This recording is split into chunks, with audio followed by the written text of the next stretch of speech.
Sur le coup, je t'aurais dit qu'il y avait qu'une seule raison, c'était du coup ces nouvelles douleurs qui apparaissaient parce que elles me faisaient un peu peur dans le sens où ouais, comme je te dis, je voulais pas me blesser plus gravement que ça. Pas que ça m'embête pour la suite, l'automne et peut-être l'hiver, je sais pas.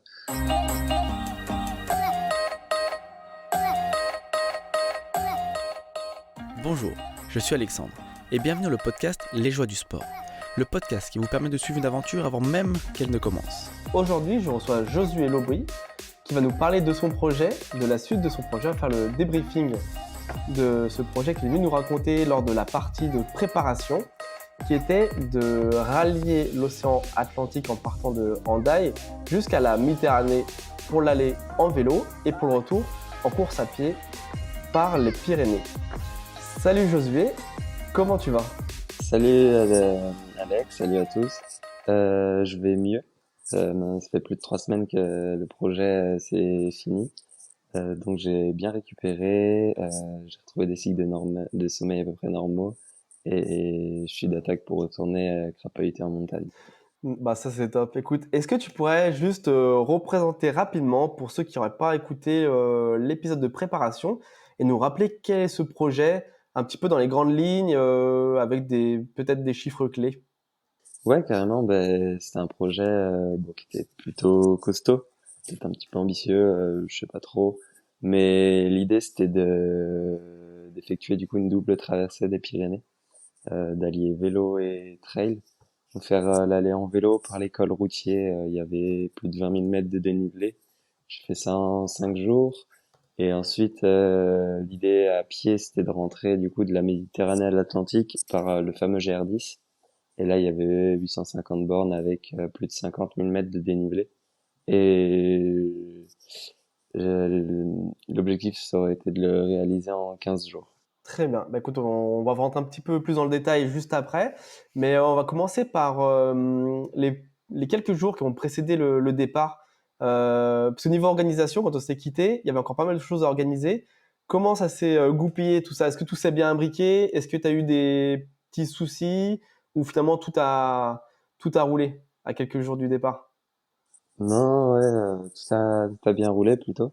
Donc j'ai retrouvé la veille ma copine qui est descendue des Alpes avec le van, qui est venue me rejoindre, qu'on a loué à Chambéry. Et ensuite, on a retrouvé sur place aussi Paul. Paul, c'est le vidéaste qui nous a suivis durant tout ce projet, qu'on connaissait pas avant. C'est le copain d'un copain. Et du coup, on l'a retrouvé à Hendaye. Lui, il est descendu de Belgique. Donc, c'était les retrouvailles qui étaient pas encore au point au moment où on avait fait le podcast. Mais ça s'est très bien goupillé. Après, tout ce qui est matos, j'avais tout ce qu'il me fallait. Et il manquait plus que la météo. Et la météo a mis du temps à arriver. La météo n'était pas au beau fixe? Ouais, sur la partie vélo, principalement, j'ai eu beaucoup de pluie, du froid, du vent. Enfin, c'était pas un grand ciel bleu. Moi, je comptais profiter de mon aventure pour finir mon bronzage avant que revienne l'automne. Et au final, c'était pas du tout le cas. Ouais, je me suis retrouvé à rouler en étant trempé, à rouler de nuit parce que les averses cessaient. Et du coup, j'étais à la frontale. Enfin, c'était c'était une aventure avec une météo compliquée au début. La météo un petit peu capricieuse. Et mentalement, par contre, comment tu te trouvais au niveau du départ, malgré cette météo, c'est qui présageait pas. Enfin, je pense que tout le monde préfère avoir des conditions avec une température pas trop chaude, pas trop froide, un soleil si possible, et pour partir en tout cas sur ce début d'aventure. Mais malgré cette météo-là, comment toi t'étais mentalement? Mais bof, j'avais vu qu'il faisait pas beau, mais je m'étais dit bon, on verra au jour le jour. Donc j'étais pas plus anxieux que ça par rapport à la météo. Je m'étais dit vraiment on verra. Donc après par rapport à juste l'aspect mental sur le challenge vélo, j'étais assez confiant parce que j'avais bien borné en début d'été à vélo. Parce que comme je m'étais fait une entorse à la cheville, je pouvais pas encore courir. J'avais profité pour passer des heures sur la selle. Et ça m'a bien servi. Et au final, sur les 5 jours de vélo, j'ai eu aucune gêne. Donc c'est pour ça que mentalement, j'étais vraiment confiant. Et de me dire que je prenais l'école les uns après les autres. et que si j'étais fatigué, je me mettais en danseuse. Et au final, tout s'est bien déroulé. Donc le mental en vélo, physiquement, j'en avais pas trop besoin. C'était juste ouais, la météo, c'est ça qui a usé un peu mon mental sur la partie vélo. Et du coup, par rapport à la répartition que tu avais faite de tes journées, tu avais fait un planning. Globalement, est-ce que tu as réussi à t'y tenir ou tu as dû faire des ajustements? Il y a des choses que tu n'as peut-être pas prévues qui sont passées auxquelles tu as dû t'adapter? Ben, j'ai dû ajuster mon planning dès le premier jour en fait parce que on est parti. Le premier jour, on a eu du coup du beau et en fait le lendemain, donc le deuxième jour, ils annonçaient vraiment des grosses averses. Donc la fin du premier jour, je me sentais bien et du coup on a décidé de d'allonger l'étape et en fait d'aller dormir jusque chez moi. C'est la maison de mon père, du coup, qui se situe à 220 km de l'océan. Et je me suis retrouvé à faire 5600 mètres de dénivelé le premier jour, ce qui n'était pas prévu. Mais au final, c'est très bien passé. Et je suis content parce que le deuxième jour, ça a plu toute la nuit jusque vers 9-10 heures. Du coup, ça nous a permis de dormir un peu plus, de récupérer de cette première grosse journée et d'attaquer le vélo vers 10 heures, 10 heures et quart, avec un plus petit bout à faire. Et après, c'était un peu tout le temps des ajustements juste sur un col ou pas. C'est-à-dire que j'allais au point donné, mais je me suis retrouvé à repartir juste après pour faire un deuxième col la journée suivante, parce que pareil, à cause de la météo, ou au contraire, si ça pleuvait trop, de couper un col avant et la journée d'après de faire un col de plus. Donc voilà, à part le premier jour, j'ai fait 50 ou 60 bornes de plus. Les autres jours, je m'y tenais à peu près à ce que j'avais prévu. Après, vraiment, le point positif, c'est que le fait d'avoir un van, en fait, on pouvait un peu se poser où on voulait. Et donc ça nous a bien aidé pour nous adapter. C'est vraiment un gros point positif. Oui, c'est vrai que ce van, on en avait parlé dans le premier épisode. Et je pense que c'est presque peut-être le game changer de l'aventure. Ça, surtout avec une météo défavorable. Ou au moins tu peux peut-être te poser. Est-ce que d'ailleurs tu te changeais en cours de journée ou... Euh, je me suis changé, ouais, le deuxième jour par rapport à la pluie. J'ai fait le premier col, le col d'Aubisque, le col d'Aubisque, j'étais pendant 1h20 dedans à prendre la flotte. Donc, t'arrives en haut, t'es trempé, t'es à 1800 mètres d'altitude. Parce que l'ascension elle était longue et ça caille et du coup à ce moment-là j'allais attaquer de la descente, j'allais attaquer genre 40 bornes de descente, donc je savais que j'allais grelotter et je suis monté dans le van et j'ai enlevé cuissard maillot, je me suis rhabillé avec pantalon, c'était pas du Gore-Tex, j'en avais pas, mais c'était un pantalon déperlant, c'était déjà ça, j'ai mis polaire et grosse veste de pluie et et là, ça faisait vraiment du bien de se sentir au chaud. J'avais les gants. Et bon, je suis arrivé en bas de la descente, tout était retrempé. Mais ça faisait du bien de pas être en cours pendant la descente. Donc ouais, je me changeais. Et après, en termes de matériel enfin de textile de vélo, j'avais 2 cuissards et 2 maillots pour toute la traversée. Donc en bonne condition, c'est parfait. Là, j'essayais toujours d'avoir au moins un maillot sec. C'était pas compliqué. Enfin, c'était pas évident parce que dans le van, il y a Isaline et Paul qui s'efforçaient de faire sécher mes affaires entre deux portions. Donc, on mettait la ventilation, on mettait ça sous le pare-brise où on essayait de les faire pendre. Enfin, c'était une galère parce que tout l'intérieur du van, il était humide aussi. Donc, ça, c'était vraiment pas évident de garder les affaires sèches. Et ce que j'aurais bien aimé avoir avec cette météo, mais j'avais pas prévu non plus une météo comme ça, c'était une deuxième paire de chaussures. Parce que j'avais qu'une paire de chaussures, du coup, bah, du papier journal, mais ça empêchait pas d'avoir les pieds humides le matin pour les mettre dedans, ou vraiment d'avoir les pieds mouillés toute la journée. Donc voilà un peu comment je m'en suis sorti. Ah, ça, c'est une bonne remarque. Ça, on pense à un petit peu tout ce qui est vêtements qu'on met sur nous, que ce soit chaussettes, cuissards, maillots. Mais c'est vrai que le coût des chaussures, c'est pas le premier truc auquel on pense, mais effectivement, tu vois, bah, avec expérience, ça sera peut-être une chose que tu vas modifier si tu es amené à Ouais, c'est refaire ça, on se ça. dit pas que sur 5 jours, tu vas avoir besoin de mettre deux Oui, paires de c'est chaussures, bien beau de quoi. remettre des chaussettes sèches, mais Ouais. dans les chaussures mouillées, effectivement, ouais, c'est un peu dommage. J'ai essayé même de mettre les chaussettes dans un sac poubelle à l'intérieur des chaussures, bah, ça faisait rien, la pluie, de toute façon, elle était tellement forte que ça s'engouffrait par-dessus, Ah, bon, après, c'est c'était gorgé vrai que d'eau. t'as pas eu beaucoup Ouais, de chance à niveau météo sur les premiers jours, c'était pas ouais. ça. Bon, Et on le verra dans les images. on en reviendra d'ailleurs sur la personne qui t'a accompagné, savoir un petit peu comment ça s'est passé. Mais je vais voir, il y a des gens qui t'ont accompagné niveau vélo sur le parcours, qui ont roulé avec toi? Euh, j'aurais bien aimé.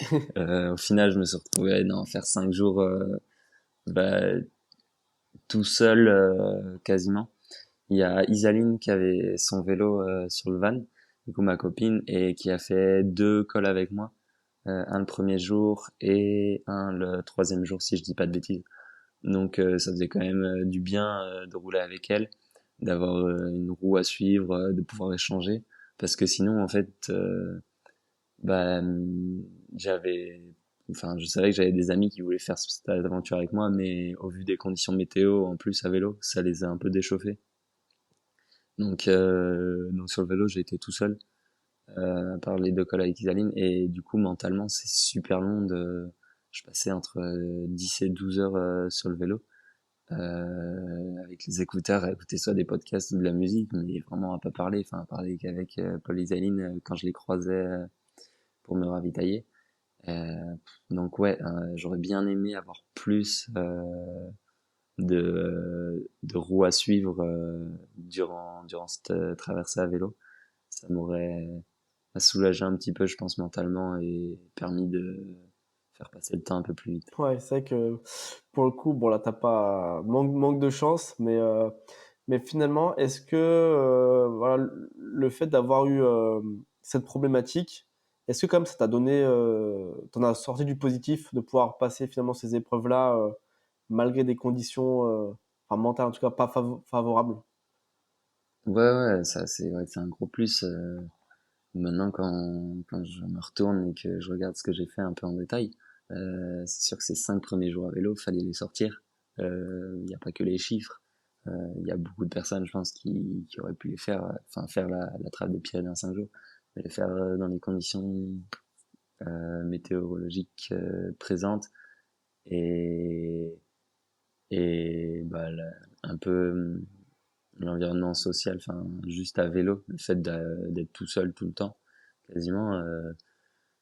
Ouais, ça fait 5 grosses journées qu'il faut se farcir et ça forge un peu le mental et je suis honnêtement bien content de les avoir fait. Et en arrivant à la Méditerranée, j'étais rassuré que tout ça soit derrière moi. Ouais, ouais, comme un soulagement en arrivant au Ouais, point final un premier petit de cette soulagement. épreuve. Et ce qui m'a fait sourire le plus, c'est que bah, du coup l'année dernière, j'ai fait la traversée des Alpes avec des potes. Et alors, je me rappelle le matin du 6e jour, j'avais tellement mal au cul que le 6e jour, j'avais passé, je pense, les 2 tiers en danseuse. Et là, quand je suis arrivé, du coup, moi, je l'ai fait en 5 jours, là, les Pyrénées. Je me suis dit, ah yes, il n'y a pas de 6e jour. Et ça m'a vraiment fait du bien. De me dire que je troquais le cuissard contre les baskets et que j'allais stopper l'irritation de mon petit popotin. Du coup, la transition, elle s'est faite comment là-bas? C'est quand t'es arrivé, du coup, t'as mis le vélo dans le van et puis t'es reparti. Enfin, il n'y a pas eu de transition de voiture. T'es reparti directement du point où t'es arrivé en vélo, tu es reparti à pied? Il y a une petite transition, en fait, pour aller chercher un petit lieu Ouais, pour dormir, parce qu'en fait, je suis arrivé sur la plage de Banyuls ok. et on n'allait Oui, pas non. dormir sur la plage. Donc, ouais, on a juste fait un petit aller-retour pour aller se poser dans un petit spot. Et le matin, on est revenu, du coup, à la plage. On était à 5 minutes, vraiment, c'était juste à côté, donc non, il n'y a pas eu de transition ou quoi. Et non, ouais, si vous vous posez la question, j'ai pas pris de journée de repos entre. Je suis arrivé du coup le vendredi soir à Bagnols, c'est le samedi matin, je suis reparti sur le GR10. Euh, C'était mon choix de pas couper parce que je savais que pour tout rentrer, j'avais droit à un jour, on va dire, de repos si je restais dans mes 3 semaines d'aventure. Et je voulais pas le prendre à ce moment-là parce que, en fait, certes, j'étais peut-être un peu fatigué du vélo, mais j'avais pas mal en termes de mécanique. Et je savais que le plus dur allait arriver sur la course avec tous les chocs. Et du coup, je me gardais un peu cette journée joker pour plus tard de l'aventure. Donc, ouais, je suis reparti du même endroit et en avant l'Atlantique à Et nouveau. donc là, juste pour faire un petit résumé, tu peux nous roder comme juste la distance que tu as parcourue en 5 jours avec le dénivelé en vélo? Parce que c'est quand même pas Ouais, rien. du coup, à vélo, je me suis retrouvé à faire 850 km en 5 jours avec 21 000 mètres de dénivelé. Ouais. Donc voilà, ça fait plus de 4000 de dénive par jour. Et ouais, en distance, vers les 170 ou 180. Et là, du coup, en arrivant là-bas, là, tu repartais pour combien de kilomètres à pied? Et là, je repartais pour même distance à pied, 850 km, mais là, on fait plus de doubler la mise en dénivelé. Il y avait 52 000 mètres Ouais, de dénivelé. costaud. Donc là, en fait, mentalement, ça fait que tu as la moitié de. Tu as fait une des deux étapes, on va dire, une des deux parties. Mais mentalement, toi, tu sentais comment? Pour toi, tu es arrivé au milieu du parcours ou tu avais plus l'impression de faire un tiers? Mentalement, qu'est-ce qui te restait à faire pour toi? Ouais, non, non, moi, je me disais pas que j'étais à la moitié, là. Parce que je raisonnais pas forcément en termes de distance, même si j'avais fait la moitié en termes de distance. Je raisonnais plus en termes de dénivelé et en termes de jours. Donc en dénivelé, j'avais fait à peine moins qu'un tiers. Et en jour, j'avais fait un tiers. Donc non, non, je me disais pas que j'étais à la moitié, sinon ça allait être trop décourageant, démoralisant. Non, je savais qu'il fallait que je reparte pour 2 semaines, que je reparte pour plus de 50 000 de dénive. Donc voilà, et après j'étais vraiment content de remettre les baskets. J'étais confiant, je me disais que ça allait bien passer, que j'étais pas tant entamé. Et bon, les premières foulées le samedi matin, je me suis dit, ouais, t'es peut-être un peu entamé quand même musculairement. Je faisais déjà la grimace. Du coup, là, sur le premier jour de course à pied, t'es parti pour une étape de combien de kilomètres? Je suis parti pour beaucoup trop avec du recul. Euh, j'ai fait une distance déjà que j'avais jamais faite. Donc ne pas faire une distance que vous n'avez jamais faite un premier jour d'aventure, vous devez enchaîner 2 semaines. Je me suis retrouvé à faire 80 km avec 4000 mètres de dénivelé. Ok, ouais. Le premier jour en partant de Banyuls. Et donc les stats, on peut le comprendre, c'est assez roulant quand même, que 4000 pour 80 bornes. Et sur le terrain, c'était beaucoup cette première journée de faux plats, que ce soit sur piste, et il y avait même des portions un peu de route. Et ça m'a vraiment, ça m'a énervé parce que moi, j'aime pas les entre-deux. Soit c'est plat et tu cours, soit ça grimpe et tu bâtonnes fort. Et là, c'était vraiment des pentes entre 8 et 10-12%. En fait, si tu marches, t'avances pas. Et si tu cours, tu manges des kilomètres, mais c'est pas une course qui est agréable, quoi. Mm. C'est une course à l'usure et du coup, je me suis fait un peu 80 bornes comme ça de faux plats, que ce soit en montée ou en descente. Il n'y avait pas de vraie côte. Et, et ça, ouais, pareil, mentalement, j'ai tapé un peu dedans dès la première journée parce que c'est pas quelque chose, des profils que j'apprécie. Et je me suis déjà un peu posé la question pour mes jours de me dire si j'ai 2 semaines à faire comme ça va être compliqué parce que pour manger du dénivelé, ça veut dire qu'il faut faire beaucoup de kilomètres. Et beaucoup de kilomètres, ça veut dire ça tape. Et pour revenir sur la plus longue distance que tu avais fait avant ça, c'était combien? C'était 65 avec 4000 mètres de dénivelé. Ok. Donc j'avais fait le même dénive mais en 15 bornes de moins. Donc c'était un peu plus randonnant. C'était il y a 2 ans et demi. C'est sur la traversée de la Chartreuse avec mon frère et des amis. On avait fait aussi en off donc de la gare de Chambéry à la gare de Grenoble. Ok, ouais, t'étais vraiment parti fort. C'était un choix assumé. Enfin, c'est quelque chose que tu avais déjà bien planifié avant ou ce jour-là, tu te sentais bien, tu as voulu allonger ou tu voulais rentrer Non, dedans? ça c'était C'était prévu. prévu, ouais. C'était prévu parce que donc j'avais plusieurs contraintes pendant le tracé de mes étapes, c'était que je devais à chaque fois m'arrêter à une croisée de route pour retrouver le van. Je dormais pas dans les refuges. C'est une contrainte, mais c'est un avantage d'avoir le van.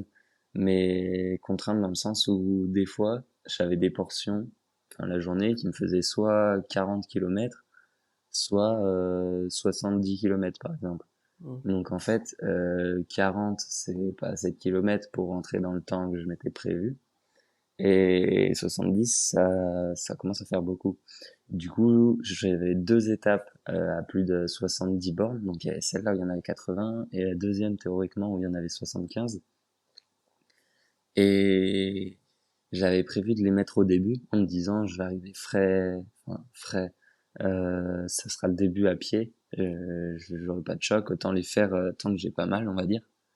Avec du recul, maintenant je ferai autrement. Je le mettrai plus sur la deuxième partie de la traversée à pied, justement pour avoir le temps de créer une adaptation au choc du corps et de pas me manger ça dans le corps dès le premier jour. Et donc ouais, c'était prévu ces deux premières journées, donc la première est passée, mais en fait je suis arrivé le soir de la première et vraiment j'étais détruit parce que j'ai quasiment fait que courir pendant 80 kilomètres comme c'était du faux plat. Et ouais, comme je te dis, j'avais jamais fait ça, donc en fait, je l'avais pris un peu dans ma tête, genre en one shot, en mode si tu rentres, si tu rentres ça, c'est tout bon. J'avais aussi l'excitation que ce soit le premier jour, l'excitation que ce soit une distance que j'avais jamais faite, et donc je suis parti aussi trop fort. Et ouais, le premier soir, j'étais détruit et je me suis dit, je vais pas repartir le lendemain, quoi. Et ça s'est passé comment? Le lendemain, t'es reparti quand même? Ou Le lendemain, je suis t'es reparti. reparti? Qu'est-ce qui Le t'a lendemain, je poussé suis à repartir reparti. alors? Qu'est-ce qui s'est passé entre Euh, finir ces 80 bornes et le lendemain au départ? Bah, j'ai mangé, j'ai dormi, mais bon, le lendemain j'avais aussi mal. Je suis reparti, j'avais trois ampoules à chaque pied, j'avais les deux TFL qui étaient revenus à chaque genou, j'avais une tendinite au niveau du piriforme qui était revenu. Ça a rallumé des douleurs cette première journée, ça m'en a créé des nouvelles et ouais. Après avoir fait 5 jours de vélo, faire 80 bornes à pied, enfin j'avais les jambes qui étaient monstres lourdes et bon, j'avais tout qui grinçait déjà dès le lendemain. Et du coup, qu'est-ce qui m'a poussé à repartir? Je me suis dit, mais enfin, déjà que j'avais pas arrêté au bout d'un jour, ça allait être ça aurait été un choix un peu trop facile entre guillemets. Et j'étais pas venu là pour chercher de la facilité non plus. Non, c'est l'envie de relancer quand même. J'avais mal, mais le mental il voulait encore avancer, donc j'ai fait avec, mais en fait, je suis reparti. Bon, au final, j'ai pas fait, je devais faire 70 kilomètres le deuxième jour, j'en ai fait une cinquantaine, je crois. Bon, il y avait 3005 de dénivelé. C'est quand même pas mal. Mais je suis reparti, et en fait, pendant les 4 premières heures, j'étais à l'arrêt. Donc, il y avait même des portions de relance où en fait, je marchais tout le temps parce que juste j'étais vidé d'énergie. C'est pas que j'avais plus les jambes ou même les douleurs elles me freinaient pas tant que ça, c'était que j'avais plus d'énergie, comme si en fait j'avais tout donné dans le premier jour et que j'étais vide. Et du coup, pour vous donner une idée, en 4 heures j'ai fait 15 kilomètres. Donc 15 kilomètres avec 1300 mètres de dénivelé. Normalement j'avais prévu de faire ça en 2 heures, 2 heures et demie, là j'en ai 4. Je me dis, pareil, pendant les 4 heures c'était long, c'était un chemin de croix, enfin en 4 heures, je me suis dit, mais j'arrête au bout du deuxième jour, c'est fini, ça va pas revenir, je vais y mettre fin. Et j'arrive avec ces pensées-là en retrouvant Paul et Isaline qui étaient, eux, venus à ma rencontre. Donc ils avaient fait un peu de marche pour venir me faire le ravito, c'était pas une croisée de route. Et du coup, on s'est retrouvés en montagne. Ça faisait aussi du bien, c'était le premier ravito que je faisais pas au van et qu'on était tous en montagne et que je m'arrêtais au sentier.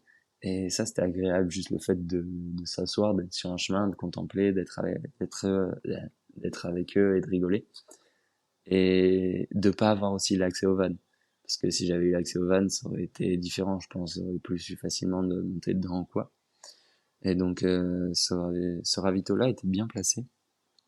Et en discutant avec eux, je me suis vraiment posé une bonne heure, me ravitailler parce que du coup pendant 4 heures j'avais quasi rien mangé. Parce que quand en fait c'est pas dur physiquement, genre j'étais vidé mais physiquement je tapais pas du tout dans des réserves donc j'avais pas besoin de manger. Enfin j'allais repartir en hypo complet. Donc en 1 heure j'ai mangé, j'ai bu et ça m'a redonné petit à petit de l'énergie. Et en repartant, j'ai vraiment eu un regain d'énergie au bout de 300 mètres à retrottiner. Et ça, c'était la première fois que je le vivais en fait. C'est bah, comme les récits d'ultra où tu te dis bah passage à vide et ça revient, il y a des hauts et des bas et je l'ai expérimenté là et c'était déjà ma petite victoire à moi le deuxième jour, j'étais trop content. Et du coup après j'ai poursuivi ma route et je me sentais mieux sur la fin.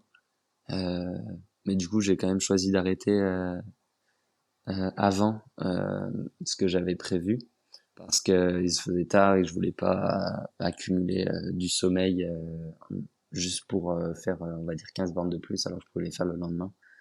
Du coup, j'ai fini la journée avec une cinquantaine de bornes et 3005 et en ayant de nouveau la motivation et en me disant que ok, j'allais avoir des passages à vide mais que j'allais revenir derrière. Ouais, mentalement, là, tu t'es un petit peu consolidé sur le fait que ça allait être dur, mais qu'il y a bien un moment où ça allait revenir, quoi. Le fait de l'avoir vécu déjà une première fois, tu te dis, bon, c'est pas grave, maintenant ça, je sais ce que c'est, C'est ça ça. va Et avancer coûte maintenant, que enfin, je suis coûte. trop content d'avoir vécu parce que dans tout ce que je vais faire, je sais que, ok, tu te sens pas bien, mais ça va revenir et tout le monde le dit, mais faut Oui, le vivre pour le comprendre, c'est quoi. ça. C'est plus facile, ouais, une fois qu'on l'a déjà passé nous-mêmes cette épreuve, je pense que tout est plus clair, tout est plus lucide dans sa tête.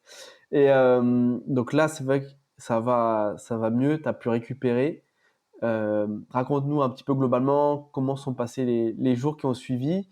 Et puis parle-nous un petit peu aussi du paysage là, que tu as rencontré parce que tu n'as pas dit encore si. On n'a pas parlé de savoir comment ça se passait, si il faisait beau, si tu as vu un petit peu de la faune sauvage. Ouais, ouais, on parle beaucoup de, de, de parcours, de kilomètres, de tout ça, mais la météo a été un peu plus clémente pendant la course. Je suis parti de Banyuls, il faisait bon et chaud, ça c'était agréable de partir le matin en t-shirt. Euh, et en fait, dès la première journée, au bout de en quittant Banyuls, 2 heures après, je me suis retrouvé dans la brume, bien humide et je voyais pas 30 mètres devant moi. Je me suis dit, mais c'est pas possible, mais je vais encore me taper 2 semaines de course où je vais rien voir du paysage. Et ça me saoulait un peu. J'ai retrouvé un peu de soleil dans la même journée, donc au final ça venait, ça repartait, donc c'était pas pire.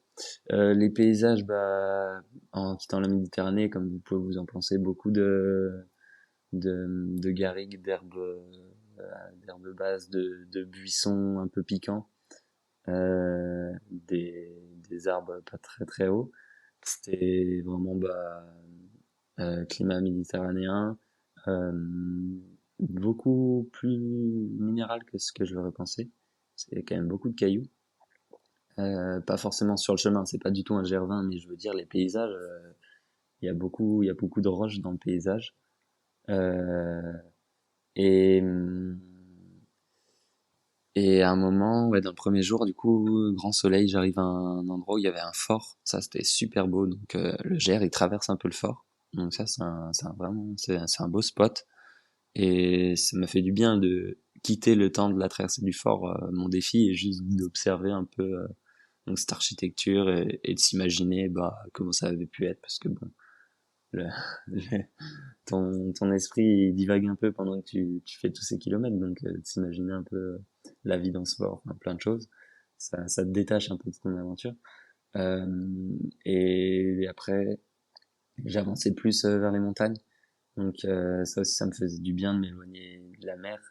Et après, ouais, je rencontrais du coup un peu plus de prairies, de grandes étendues d'herbe, qui avaient du coup un peu moins proche de la Méditerranée. Et je montais aussi en altitude. Donc je quittais les feuillus, je retrouvais un peu du résineux au niveau de là, des arbres. Après, en termes de faune, sur les 2 premiers jours, j'ai pas vu grand-chose. Mais j'ai été gâté le 3e jour. Entre Font-Romeu et l'Ariège, c'était le dernier tronçon, il était 19h30, donc la lumière se couchait un peu. J'étais seul au monde à cet endroit-là. Et j'ai vu 4 cerfs. Et là, j'étais super content parce que bah déjà en voir un c'est sympa, et là j'en ai vu 4 d'un coup, j'étais tout seul pour les voir, et donc j'ai vraiment apprécié le moment. En plus du coup il se faisait vraiment tard, donc une demi-heure après je les aurais pas vus. Donc là c'est vraiment bien. Après sinon à vélo j'avais vu quelques renards, un peu des biches, euh, des vautours, des milans, mais ouais rien de d'exceptionnel quoi, des animaux que tu croises un peu tous les jours. Là les cerfs c'était la première fois que waouh, ça me faisait prendre du recul sur c'est ce que je vis là, c'est un petit moment privilégié. Ouais, c'est vrai que c'est des petits moments simples, surtout des fois il y a des moments où on est un petit peu, ouais, comme tu dis, seul, on a l'impression que c'est un moment qui nous appartient rien qu'à nous, et c'est vrai que ouais, c'est toujours des moments où on sait apprécier des choses assez simples, quoi. Mais Ouais. du coup, les jours qui ont suivi, comment ça s'est passé? Peut-être juste un petit débrief euh, rapide, sauf s'il y a eu des choses qui sont passées que tu souhaites nous raconter, mais un petit peu juste Ouais. voilà, comment s'est passé les jours d'après au niveau de la course à pied. Du coup, comme je vous avais dit, j'ai fait moins que prévu le 2e jour. Donc le 3e jour, j'ai voulu rattraper ce retard. Donc j'ai refait une grosse journée. Et en fait, le 4e jour, j'ai dormi du coup un peu tard le matin parce que la veille j'étais arrivé tard en rattrapant mon retard. Et j'étais aussi cuit des 3 jours qui venaient de passer. Donc j'ai fait une journée off et j'ai grillé entre guillemets mon joker. Et je me suis dit, bah, refais-toi la cerise sur cette journée et tu repars le lendemain. Euh, du coup, ça m'a fait du bien, juste de rien faire, en fait, cette journée-là. Et le soir, à 21h30, j'ai 2 potes qui sont arrivés pour faire un tronçon à pied avec moi. Et je savais qu'ils avaient envie de me rejoindre, je savais pas quand. Et en fait, Isaline m'a fait la surprise, elle m'a pas dit qu'ils arrivaient aujourd'hui. Et du coup, j'étais sur le point de m'endormir et là, j'entends toquer à la porte du van et j'étais vraiment super content. Et en plus, ils ont fait un chantier. Enfin, il y en a un qui est venu me rejoindre avec son vélo. Il a fait 150 bornes à vélo. Et l'autre, il est arrivé de Lyon en train. Enfin, des, Ouais, sont déter. des, ouais, c'est des gros motivés pour me rejoindre. Et du coup, j'avais vraiment la, l'envie de repartir le lendemain, comme j'avais fait une journée off, et encore plus l'envie parce qu'ils étaient là. Et donc, on part le lendemain, on se prend le lever du soleil. Pendant l'ascension, on retrouve Paul qui était allé dormir là-haut pour faire des belles images de drone. Donc vraiment, en début de journée, rêvé. C'était vraiment trop bien. Et donc là, on est vraiment dans l'Ariège, des paysages grandioses pour le coup. Euh, sur le territoire du Mont Calme, pour ceux qui connaissent, où il y a la Pika Pika. Et donc, vraiment des sommets abrupts, des lacs, des beaux petits refuges, des ruisseaux en serpentin qui descendent dans les vallons. C'était vraiment des trop beaux paysages. Et bah, Florent, un des 2 amis qui était venu, s'est retrouvé à avoir une tendinite au genou.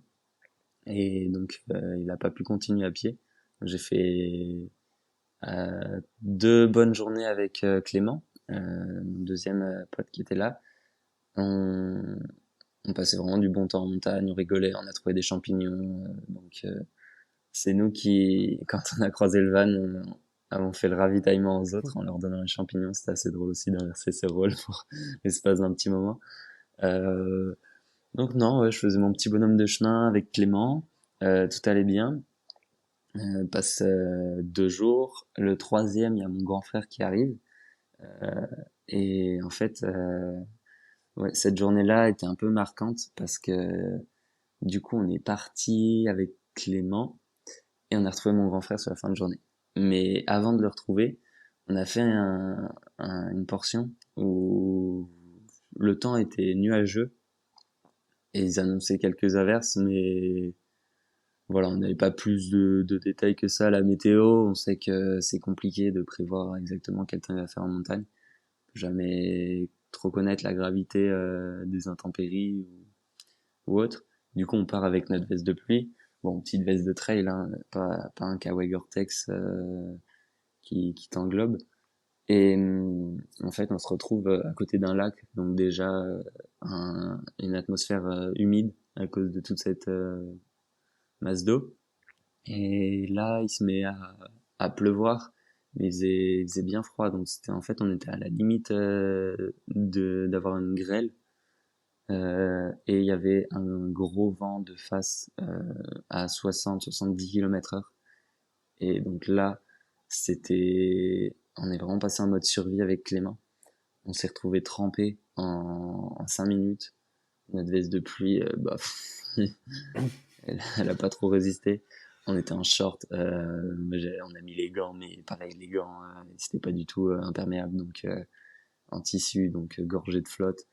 Et en fait, on a eu je sais pas si c'est de la chance ou quoi, mais si on le savait.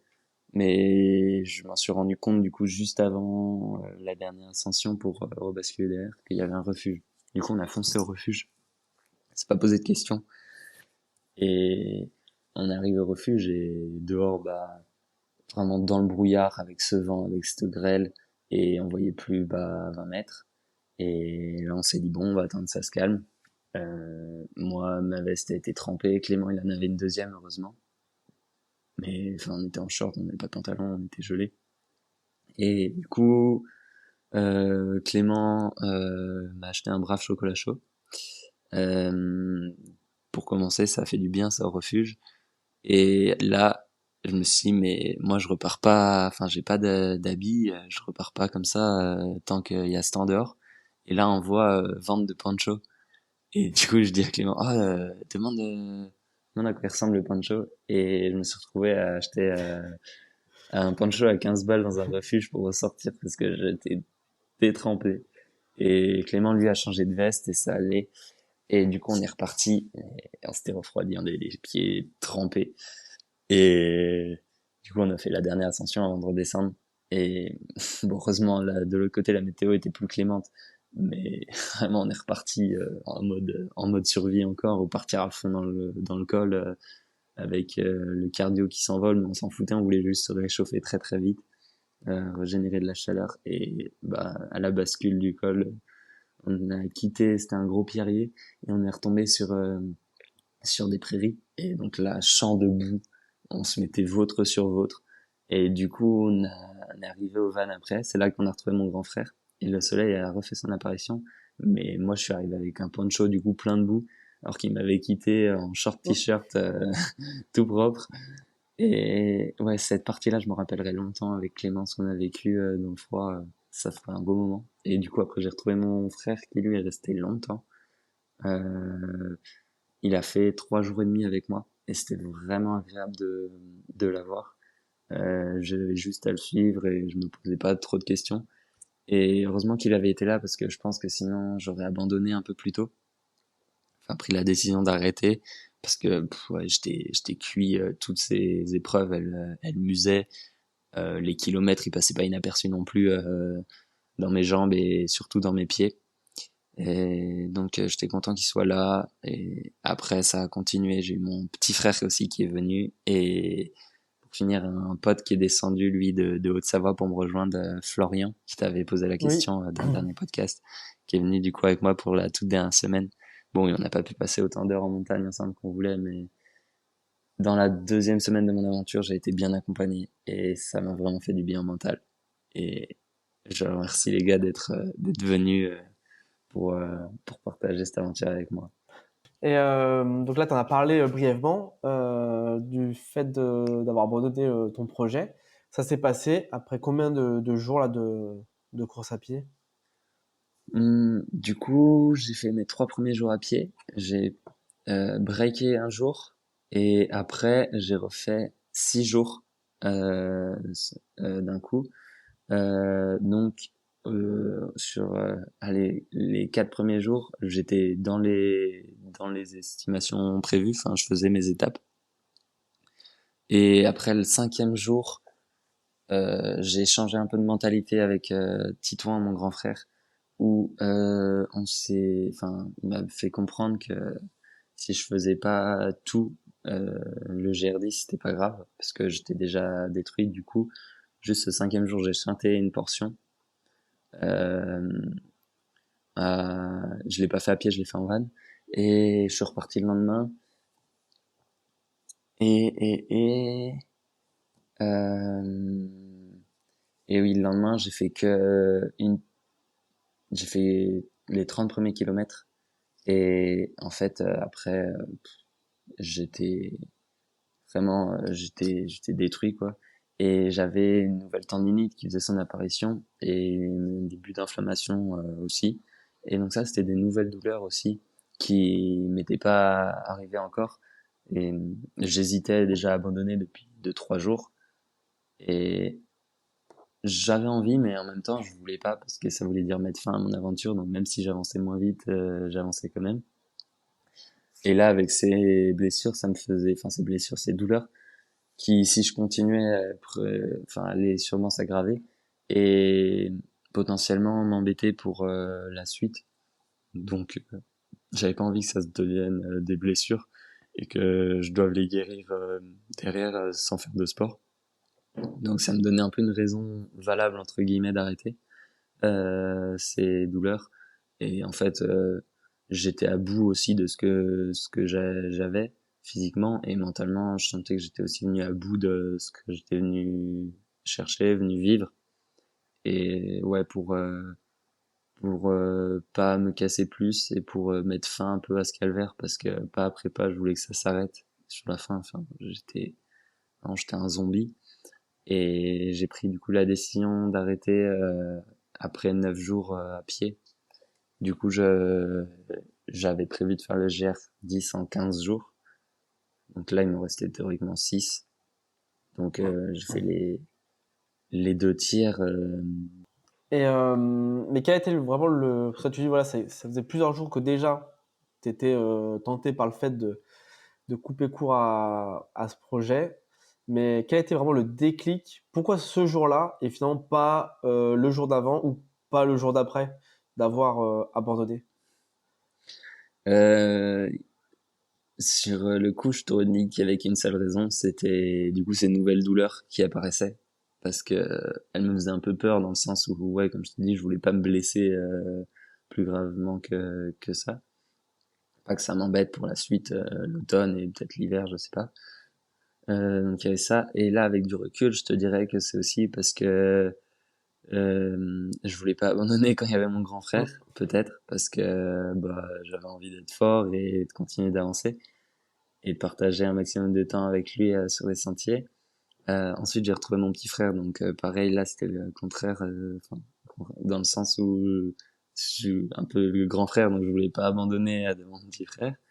Et et après, c'est le fait de retrouver Flo, qui en fait m'apportait sa vision que je connais, qui est que ce que j'ai fait, c'est énorme et que je suis un grand malade et que si je vais pas au bout, en fait, c'est pas grave. La vie, c'est pas forcément d'aller au bout.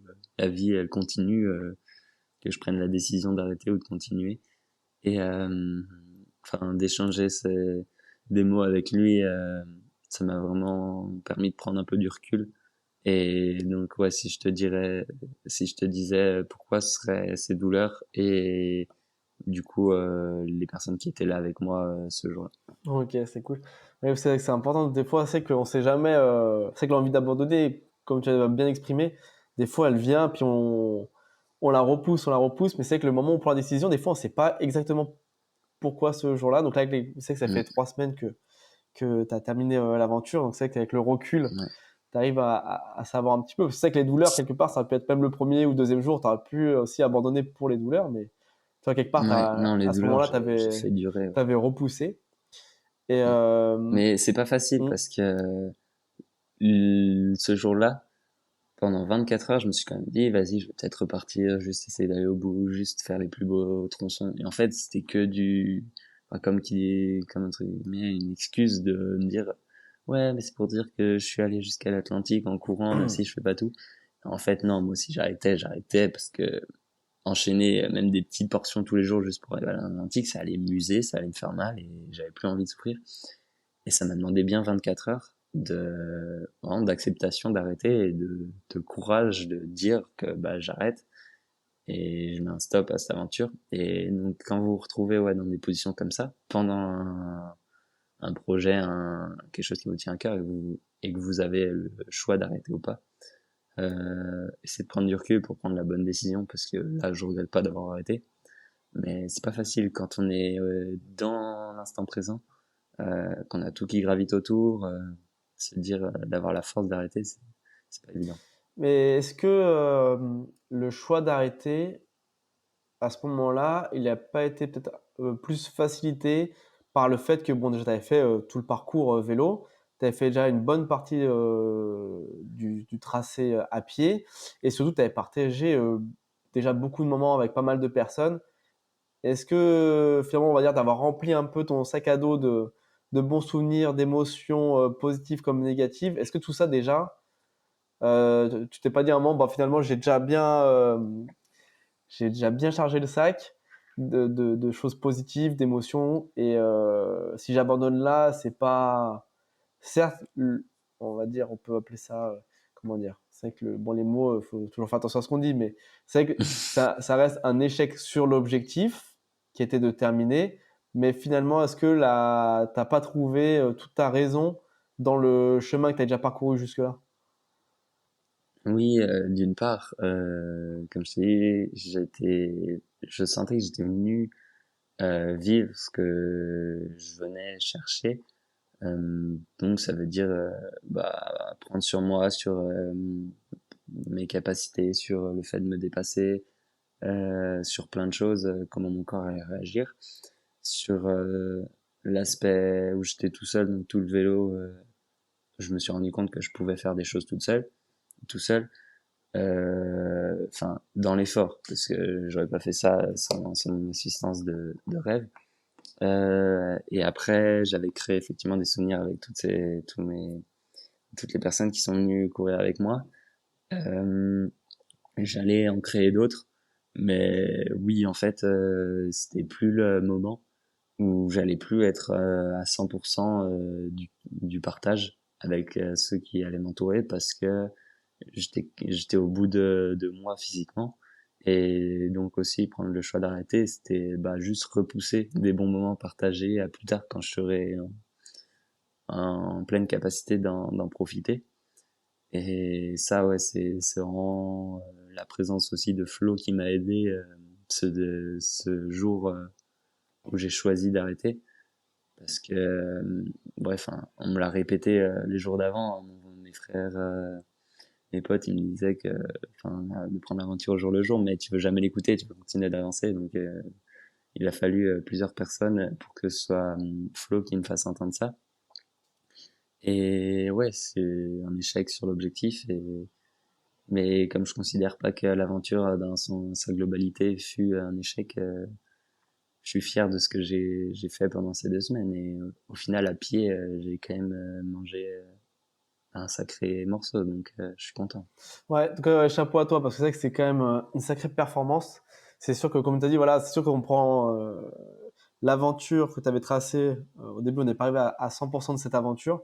Mais si on prend un autre référentiel qui aurait été juste de regarder globalement ce que tu as fait, c'est déjà costaud. Déjà passé bon autant de temps dehors, c'est déjà, avec autant d'heures d'effort, c'est déjà une performance. Mais bon, mine de rien, quand on regarde le dénivelé, la distance, par rapport au temps que tu as fait, tout le monde n'est de loin pas capable de faire ça. Et puis, comme tu l'as vécu, bon, à part la partie vélo où tu aurais peut-être aimé partager un peu plus et un peu moins souffrir sous la pluie, mais ça a rendu bon, l'épreuve que déjà plus dure un peu dès le début. Mais c'est quand même, ça reste une sacrée réussite.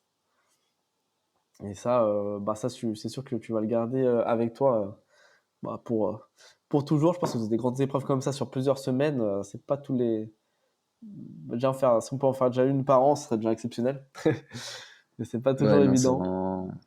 c'est vraiment aussi une chance d'avoir pu faire ça et d'avoir pu être entouré, d'avoir pu partager des moments parce que j'aurais pu faire 2 semaines tout seul au final. Mais non, j'ai été bien entouré sur la deuxième partie et ouais, vivre ça, c'est précieux et c'est d'un point de vue sportif, ben, ce que j'ai fait, ça m'aidera pour la suite.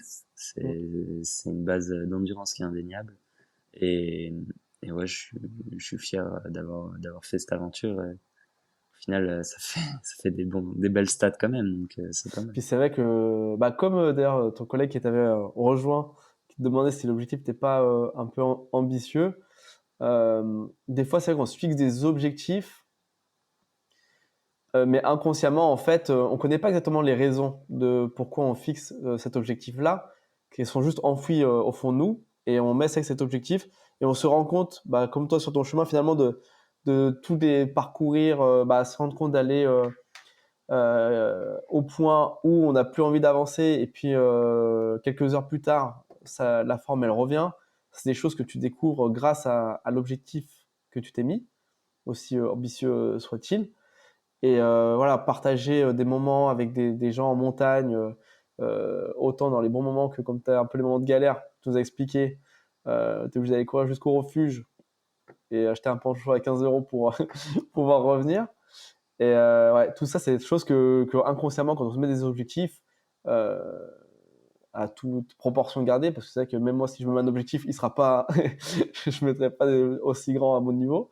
Mais voilà, quand on met des objectifs un peu plus loin que ce qu'on est capable, enfin, ce qu'on pense mettre un petit peu au-delà de ses limites pour grandir et avancer.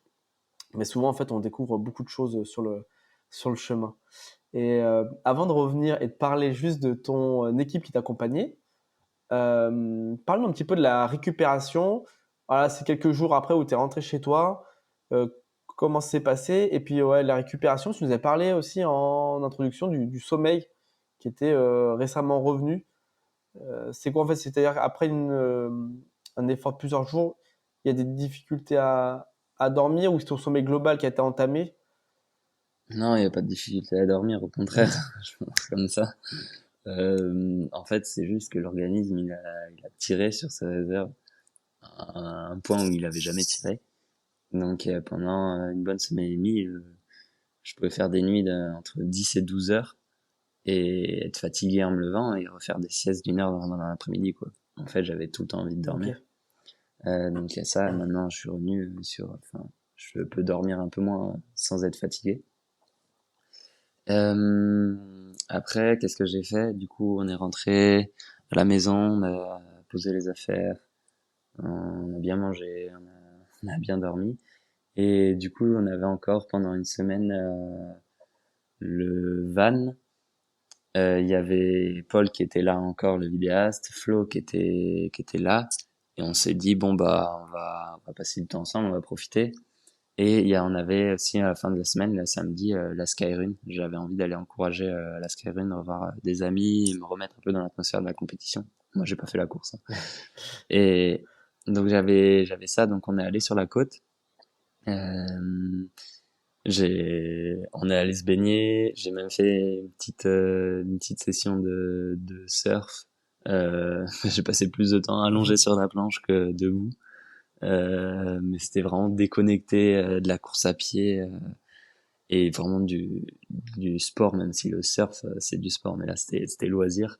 Bah après mon aventure, se reposer et après le le samedi du coup le jour de la skyrun, j'ai juste fait une petite rando pour aller sur le parcours, donc tranquillement. J'ai pas forcé et j'étais trop content du coup de revoir des potes, d'encourager, de voir cette ambiance formidable qu'est la Skyrun. Ça m'a vraiment fait du bien.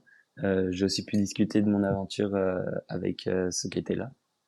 Donc c'était déjà un premier débrief, en parler aux autres et un premier recul sur ce que j'avais fait. Parce que c'est quand on parle aux autres que aussi tu reçois leur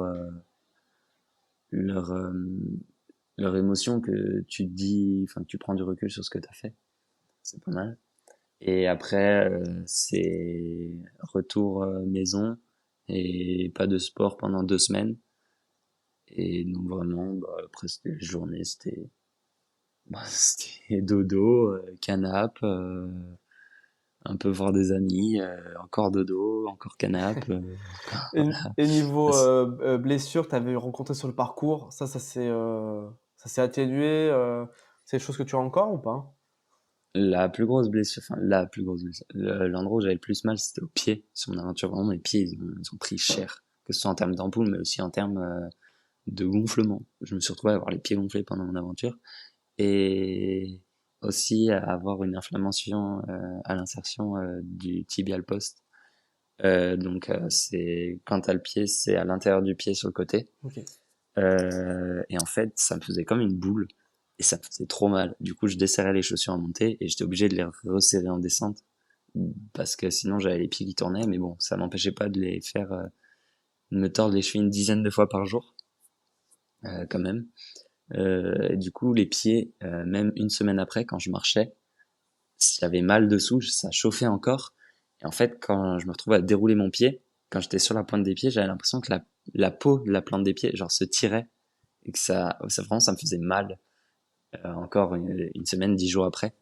Après, musculairement, j'ai bien récupéré. Les tendinites au genou, elles sont passées. Le- et là, ouais, il a fallu 2 semaines du coup pour que les douleurs aux pieds s'atténuent. Et, et 2 semaines sans sport, je pense que c'est le minimum. Enfin, pour moi, voire 3. Là, je reprends progressivement, mais j'ai une petite douleur encore, donc je force pas dessus. Et comme j'ai pas d'objectif, je me laisse vraiment le temps. En plus, il fait pas beau, donc ça aide à pas aller en montagne. Donc, ouais, toutes les petites douleurs sont plutôt soignées, on va dire, et j'en suis bien content, justement, parce que je peux pas m'empêcher d'imaginer si j'avais continué, Mm. à quel stade seraient mes douleurs. Donc voilà, je suis content de ma récupération aussi. Et quelques mots alors sur ton équipe, que ce soit au niveau de l'assistance, vraiment quels ont été les bénéfices de l'assistance et comment s'est passé un petit peu pour, du coup avec ton pote caméraman, pour un petit peu documenter comment vous rejoignez, enfin un petit peu qu'est-ce qui était mis en place, explique-nous tout ça. Moi, du coup, j'avais un vrai team de rêve. C'était vraiment d'une aide précieuse. Sur la partie orga, c'était plutôt Isaline qui gérait. Donc vélo, comme je t'avais dit en amont, on se croisait assez souvent. Enfin, je leur disais en fait quand est-ce que j'avais besoin de refaire le plein ou quoi. Parce qu'on était tout le temps sur la route, c'était pratique. Après, à pied, on s'en est tenu au roadbook que j'avais fait. Donc là-dessus, il n'y avait pas trop de soucis. Il y a eu des aléas où du coup moi j'avançais plus lentement, donc ils m'attendaient, ou alors eux ils se retrouvaient pris un peu dans le trafic euh, dans l'école, s'il y avait un camping-car ou s'il y avait des animaux sur la route. Donc en fait ils ont pas eu autant de marge qu'ils le pensaient. Et après c'était vraiment bien. Enfin moi ça m'a vraiment aidé. Et Céline s'occupait de beaucoup beaucoup de choses et c'était pas facile, toujours avec aussi mes états d'âme dus à la fatigue engendrée par mes journées.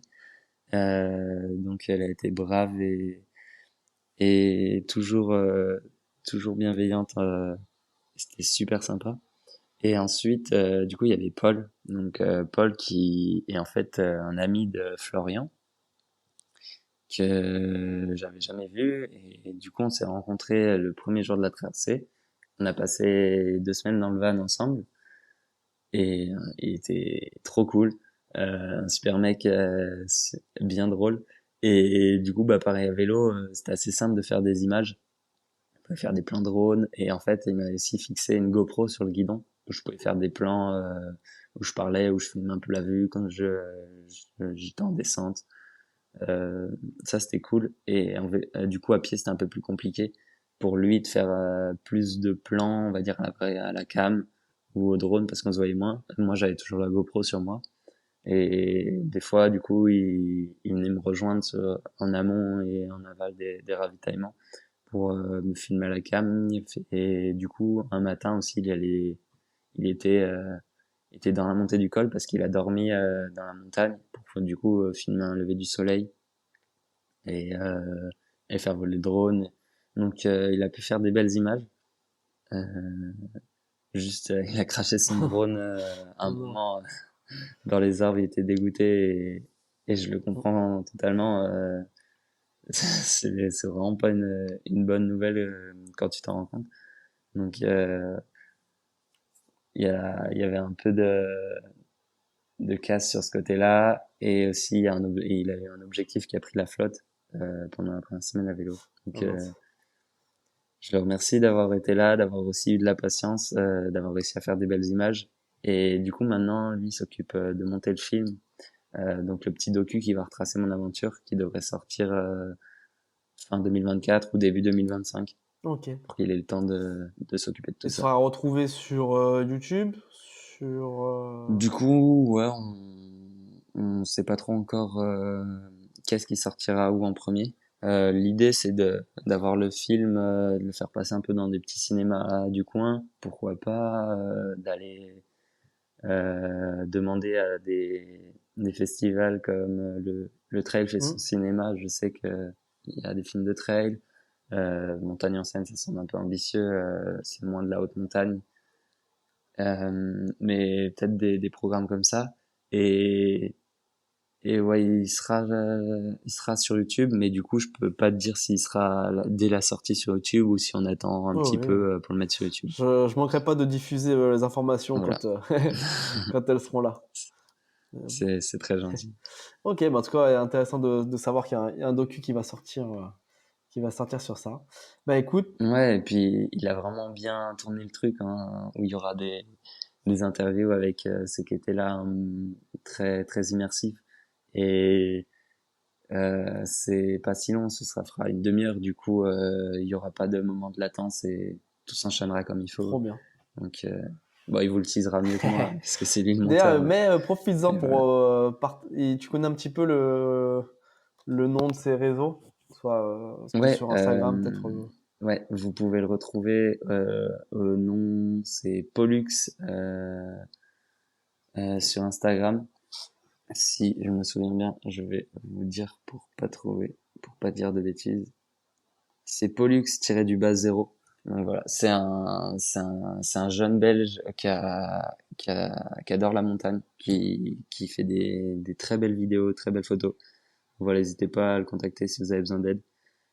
Pollux-du-bas zéro. Et, et voilà, j'ai donc remercier Isaline, remercier tous ceux qui étaient là, remercier ceux qui ont participé à ma cagnotte, qui m'a grandement aidé, mes partenaires et ouais, tous ceux qui pensaient à moi pendant mon défi. Bah écoute, tu peux en profiter si tu veux citer tes partenaires, comme ça Ouais, peut bah être il y avait du l'occasion. coup Sport Shoes, CB, Canyon Nutrition, NAC, Alpine Van pour le van, qui nous a été d'une très grande utilité, et Sidas. Sidas, c'est tout ce qui est semelles et chaussettes. Ouais, et ils m'ont bien aidé avec leur crème du coup anti-frottement et toutes leurs chaussettes. Donc ils ont essayé de conserver mes pieds au mieux, mais bon, les kilomètres ont pris un peu le Oui, dessus. oui, oui, bah, c'est les conditions, à dire, extrêmes d'utilisation. Mm. C'est sûr que c'est pas, ça n'a rien à voir avec ouais, aller faire sa sortie de 10-20 bornes versus faire 9 jours en montagne. Et bah écoute, en tout cas, merci déjà d'être pas sur le podcast, d'être revenu nous parler de tout ça. Malgré que c'est vrai que souvent sur les podcasts, on voit des réussites dans l'objectif. Et c'est agréable aussi d'avoir des gens qui viennent sur le podcast raconter que malgré que voilà, l'objectif dans sa globalité n'a pas été atteint, mais on se rend compte que voilà, l'objectif, c'est pas, enfin, la réussite n'est pas uniquement liée à la réalisation de l'objectif, quoi, la ligne finale. Et en tout cas, merci d'être venu nous parler de tout ça sur le podcast. Et je voulais savoir quand même aussi quels étaient un petit peu tes objectifs On approche un peu de fin 2024, mais que ce soit en fin 2024 s'il y a des choses, ou 2025. Est-ce que tu as des objectifs de compétition, de projets off, de projets de vie? Donc là, à l'automne, comme je vous l'ai dit, j'ai pas trop d'objectifs.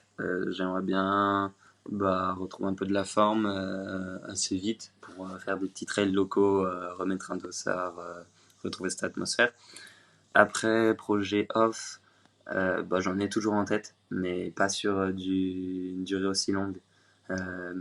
Plusieurs jours, voire plusieurs semaines, ça demande déjà de la préparation, de bloquer des dates et une grosse contrainte physique et mentale. Donc plutôt en one shot les projets, et après les objectifs l'année prochaine, ça va être les championnats de France de trail long qui auront lieu à Val d'Isère en juillet. Donc là-dessus, ce sera mon objectif principal, et après allonger les distances, donc passer la barre des 100 km, peut-être un peu plus, et ouais, continuer de m'améliorer, de progresser, de me faire plaisir, de passer du bon temps en montagne avec les potes. Et voilà un peu comment se profile le futur. Rester en montagne.